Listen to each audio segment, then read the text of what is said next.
All right. Hello, everybody. Welcome to goodness. Sorry, I'm getting all kinds of text messages right when right in the stream starts. So welcome back, everybody. This is the live weigh-in for Cunningham versus slash Robinson. So today we had a tournament with UKA. There was 14 anglers. Let me see. Go back to the app real quick. 14 anglers, 39 fish were caught, and only 2 fish over 20 inches were caught today. Now, I kind of talked about it a little bit. I talked about it a little bit before on the podcast that it would probably be a tough day. These are Florida strain bass, so they kind of react a little bit funky to clouds. They don't like them. I don't know why. Don't ask me why, but I kind of knew it was going to be tough. I was hoping it wouldn't be as tough as it was, but it looks like a lot of people had a little bit of a hard time. A lot of smaller fish were caught, even though the reason I'm saying that is like these lakes, they're known for having really, really freaking big fish. And I saw a lot of big fish today on scope. I'm sure a lot of people had a similar experience, but they just did not want to bite. It was just one of those days. But we'll get right into it just so we don't waste too many people's time. In third place with 46 3/4 inches, anchored by a 17-inch anchor. It was there. His biggest fish was 17 inches. Mr. Jeremy Hughes. Let's see. There you go. There we go. Hello. Thanks for popping in, man. Tell us about your day. How did it go? Like you said, I couldn't catch anything until the sun came out. I had one break me off kind of early, but that was kind of random. But other than that, until the sun came out, I just couldn't get a bite till 11:30, 12 o'clock. And once the sun started popping up, it just kind of, I found a little brim bed area, and they were just kind of hanging out to the side of it. And I said, you saw me. I sat there for probably 2.5, 3 hours fishing. Yeah. Never I left. saw you back there. I was like, is he gonna? I was wondering. I figured you found something. I'm like, he's. There's probably something magical about that little spot because you were there for a while. So I didn't know how long you were, but I knew you were there for some time. Yeah, well, once you find them, little lakes like that, you kind of got to stay where they at. Then the wind was blowing back in that pocket pretty hard, so it was pushing a lot of bait into that pocket. So I just sat there with my underspin, my swim bait underspin, and picked them off. I caught a bunch of little ones, and I had one he was probably 7 or 8 pounds. I got him to the kayak and went to net him, and he jerked his head and tore. So if you're out there and you find a bass with half his mouth missing, that I had him. So I still had meat on my hook when he tore off. So he tore his mouth to get away. So he did not want to come in my kayak today. Gosh darn it, man. That's awesome. Well, underspin, if you guys didn't know, Jeremy Hughes, he likes to throw it underspin, and he catches the crap out of that thing. But I believe I'm just rough estimating. I'm not 100% sure. Cam will let us know, but I believe the payout is $84 for third place. So congratulations. Thanks for coming to UK tournament. It was good. It was nice to meet you. It won't be my last one. I'm going to fish most of them this year, I think. Awesome. Heck yeah. That's great to hear, man. All right. Appreciate you. Have a good night. Yes, sir. Thank you very much. You too. Say hi. Hi. Say hi. Go ahead. Hi. Hello. Hello. All right. See you later, Michael. Yeah. All right. So in second place with 52.5 inches, anchored by a 20-incher, Mr. Zach Pedrick. You're gonna have to correct me if I got it wrong. Did I get it? Did I get your name wrong? You got it right, my man. Yes. Okay. Sweet. All right. Yeah. Great job today, man. What did you say? Bring some fish at home. We don't have any fish at home, but you can sit here with me while we do this. I met Zach in Gaffney at Lake Thickety. When was that? Like a couple months ago.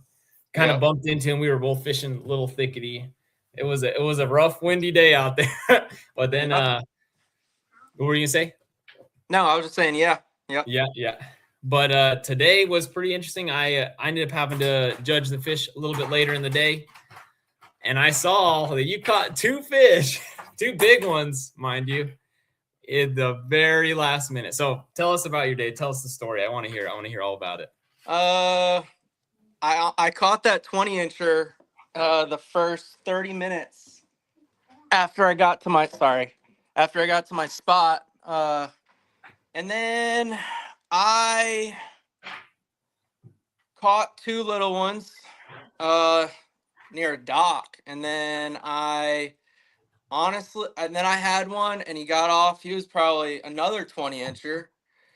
And then at that point, I got pretty frustrated. I was like, "Oh my goodness!" But I was like, I just started heading back to the ramp, honestly, and I along the bank, and I found two more, and very shallow, very very shallow. Yep. Were you But scoping them? yep, Yeah. scoping. Yep. Are you? Do you have secrets, or are you gonna tell us what you caught them on? Something sneaky. Little sneaky. Okay. I'll leave it at that. Yeah. Yeah. Yeah. It was I saw because were you sandbagging? Is that what was going on? Because you submitted them at it was like 157 and 156 when I was like, so that's all I saw because I've never judged fish before. So I went on there and I saw, I was like, oh my gosh. I'm like, I thought you caught those, but it sounds like you submitted them at that time. Is that what happened? I think I submitted them at that time. Okay. Yeah. I thought you. I was like, submit. I didn't submit anything until the end this time because last at Saluda, that was my first tournament at Saluda, and I kept looking at my phone at Tourney X, and this time I just kept my phone down, other than when I took a picture, and yeah, so yep. helped you keep And your I head in the posted game. them at the end. Okay, that makes Yep. sense. Yeah. Well, great job today, man. I did the math is looking like you're taking home $126.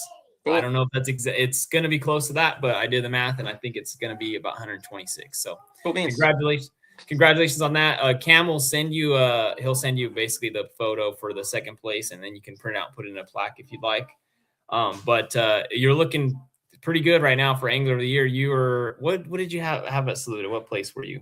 You were right there. Fifth. Okay, yes. And then here you go, another really solid finish. So great job. Thanks, are you gonna fish the next one? I'll be there. Okay. All right, man. Well, Yep. Thank you for hopping on the weigh-in. Have a good rest of your night. All right, yep, you too, man. See ya. All right, bye-bye.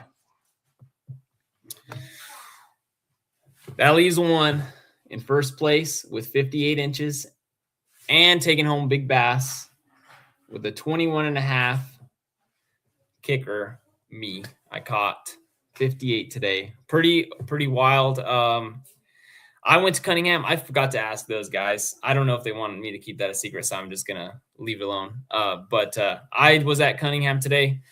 That was the biggest toss-up ever for me. I had such a hard time making a decision. I'm gonna go full detail so you guys can maybe hopefully learn a little bit of something from me. But I couldn't make a decision. I know Robinson has really, really big fish in it. But the thing about Robinson is there's so much pressure and the fish they're harder to catch anyways. But then I knew today, and I kind of talked about it in the podcast before, that today would probably be a tough day. So I was thinking it's going to be a tough day already, and it's already difficult to catch fish there. So I didn't want to risk it, and I just decided that I was going to go to Cunningham. Even on the drive, I actually a couple times I stopped, changed my route to Robinson, then changed it to Cunningham.